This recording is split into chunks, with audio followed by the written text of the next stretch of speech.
వీక్షకులందరికీ నమస్కారం. అందరికీ నూతన ఆంగ్ల సంవత్సర శుభాకాంక్షలు. వృశ్చిక రాశి వారికి 2026వ సంవత్సరం జనవరి నెల చాలా అద్భుతంగా ప్రారంభం కాబోతూ ఉన్నది.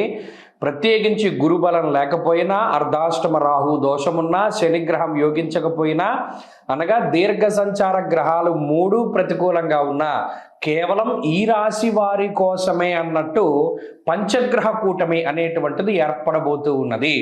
పంచగ్రహ కూటమి ఆరంభము, మధ్యము, అంత్యము కూడా ఈ రాశి వారికి యోగిస్తుంది. అంటే రవి కుజులు ఈ పంచగ్రహ కూటమి ప్రారంభ సమయంలో 2వ స్థానంలో ఉండేటువంటి ఫలితాలు ఇచ్చినప్పుడు, శుక్రబుధులు కూడా 2వ స్థానంలోనూ జన్మరాశి స్థిత ఫలితాన్ని ఇస్తూ యోగించేటువంటి వాతావరణం.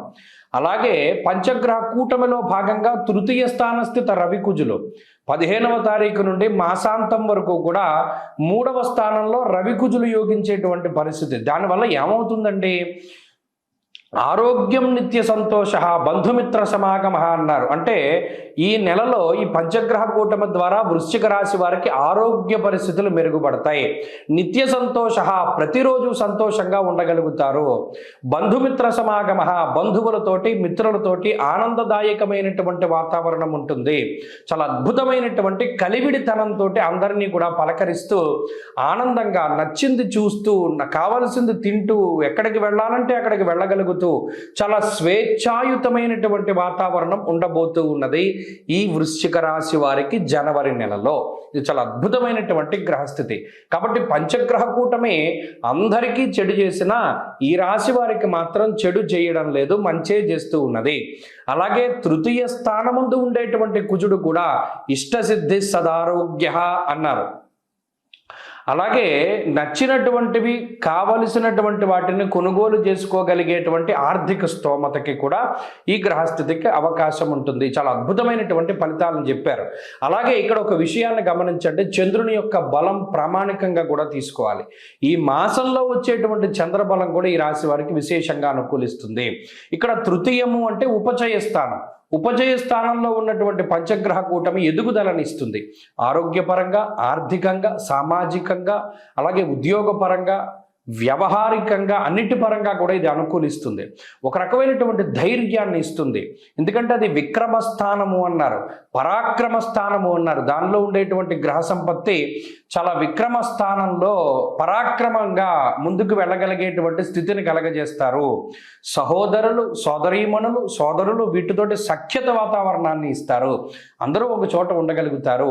డిస్ప్యూట్స్ తగ్గుతాయి, కోర్టు కేసుల నుండి బయటపడగలుగుతారు. అలాగే న్యాయపరమైనటువంటి వ్యవహారాలు ఒక కొలిక్కి రాగలుగుతాయి. అంతేకాకుండా స్ట్రక్ అయిపోయినటువంటి వాతావరణం నుండి బయటకు వస్తారు. ఇలా చెప్పుకుంటూ పోతే పంచగ్రహ కూటమి చాలా అద్భుతమైనటువంటి ఫలితాలని జనవరి నెలలో ఇస్తూ ఉన్నది వృషభ రాశి వారికి.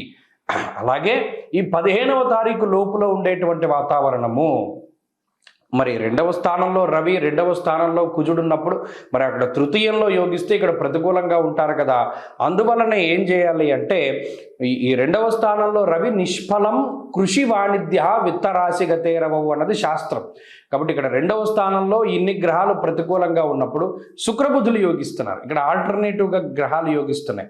తృతీయంలో రవి కుజులు యోగించినప్పుడు శుక్రబుధులు యోగించట్లా, శుక్రబుధులు యోగించినప్పుడు రవి కుజులు యోగించట్లా. కాబట్టి బ్యాలెన్స్ అయిపోతుంది.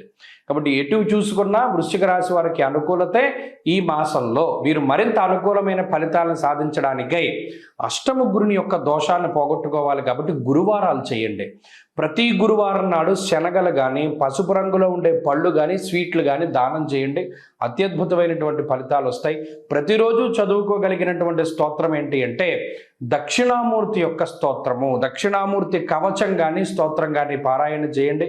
మరిన్ని శుభ ఫలితాలు వస్తాయి. ఈ కొత్త సంవత్సరంలో అందరికీ ఆయురారోగ్య ఐశ్వర్యాదులు కలగాలని, పరమేశ్వరుడి యొక్క అనుగ్రహం ఉండాలి అని, అలాగే ఈ సంవత్సరంలో ఏర్పడేటువంటి దేశారిష్ట యోగాలు, దుర్భిక్ష, ఉల్కాపాతాలు లేదా మరేతరత్ర దోషాదుల వల్ల ప్రజలు ఏ రకంగానూ ఇబ్బంది పడకూడదు అని చెప్పి మనస్ఫూర్తిగా భగవంతుడిని మరొకసారి ప్రార్థిస్తూ, నూతన సంవత్సరంలో ఈ ఆంగ్ల సంవత్సరంలో మొట్టమొదటి నెల జనవరి నెలలో ఉండేటువంటి గ్రహస్థితిని మనం పరిశీలిద్దాం. ముఖ్యంగా ఈ నెలలోనే పంచగ్రహ కూటమి అనేటువంటిది సంభవించబోతూ ఉన్నది.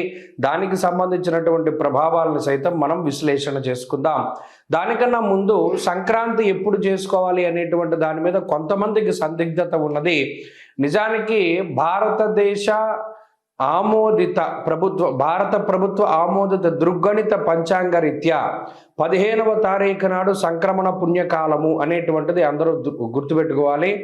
15వ తారీఖు నాడే రవి ధనురాశిని వదిలిపెట్టి మకర రాశిలోకి ఆయన యొక్క సంచారాన్ని ప్రారంభిస్తూ ఉత్తరాయణ పుణ్యకాలాన్ని ప్రారంభం చేస్తూ ఆయన యొక్క దిశ అంటే ఆయన ప్రయాణము ఉత్తరం దిక్కుగా ప్రారంభం చేస్తూ అది దేవతా కాలమానం ప్రకారం పగలు కాబట్టి ఆ రోజున సంక్రమణ పుణ్య రోజున చేసేటువంటి విశేషమైనటువంటి స్నానములు, దానములు, జపములు, తపములు వీటన్నిటికీ విశేషమైనటువంటి ఫలాన్ని ఆయన వసగుతూ ఉన్నారు. అది జనవరి 15వ తారీఖు. కాబట్టి ప్రభుత్వం కూడా సెలవులు ఆ రకంగానే ఇచ్చింది కాబట్టి ఏమాత్రం సందేహం లేదు.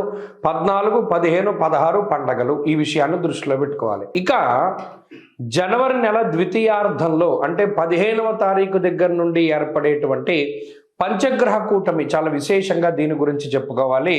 మకర రాశి యందు రవిగ్రహము, కుజగ్రహము, శుక్రగ్రహము, బుధగ్రహము, చంద్రగ్రహము వెరసి 5 గ్రహాల తాలూకు స్థితిగతులు ఇది కాలపురుషునికి దశమ కేంద్రమందు ఏర్పడుతూ ఉన్నాయి కాబట్టి ఇది విశేషంగా ప్రభావాన్ని చూపిస్తూ ఉంటుంది.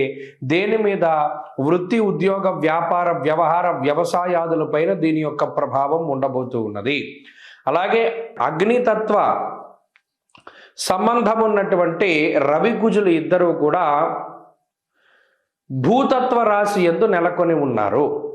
ఇక్కడ గమనించండి, ఇక్కడ మకరం భూతత్వ రాశి, ఆ రాశి యందు అగ్ని సంబంధమైన గ్రహాలు అంటే రవి కానీ కుజుడు కానీ ఉండడం వల్ల ఇది అకారణమైనటువంటి ఎండలను కూడా సూచిస్తుంది. ఈ విషయాన్ని కూడా దృష్టిలో పెట్టుకోవాలి. అలాగే రాజకీయపరమైనటువంటి విషయాలు కొంచెం ఆసక్తిని కలగజేస్తాయి. భూ సంబంధమైనటువంటి లావాదేవీలు అవి కూడా కొంత వెనకబడుతూ ఉండేటువంటి విషయాలను మనం దృష్టిలో పెట్టుకోవాలి. ఏదైనా ఉద్యోగాదుల మీద ప్రభావంగా ఈ విషయం ఈ రవికుజులు అలాగే బుధ, శుక్రులు, చంద్రులు కలిసి ఉన్నటువంటి స్థితి ప్రధానంగా అది ప్రభావాన్ని చూపెడుతూ ఉంటుంది. కాబట్టి ఈ కూటమి, పంచగ్రహ కూటమి 12 రాశుల పైన ఏ విధమైన ప్రభావాన్ని చూపెడుతుంది అనేటువంటిది మనం క్లుప్తంగా తెలుసుకునేటువంటి ప్రయత్నం చేద్దాం.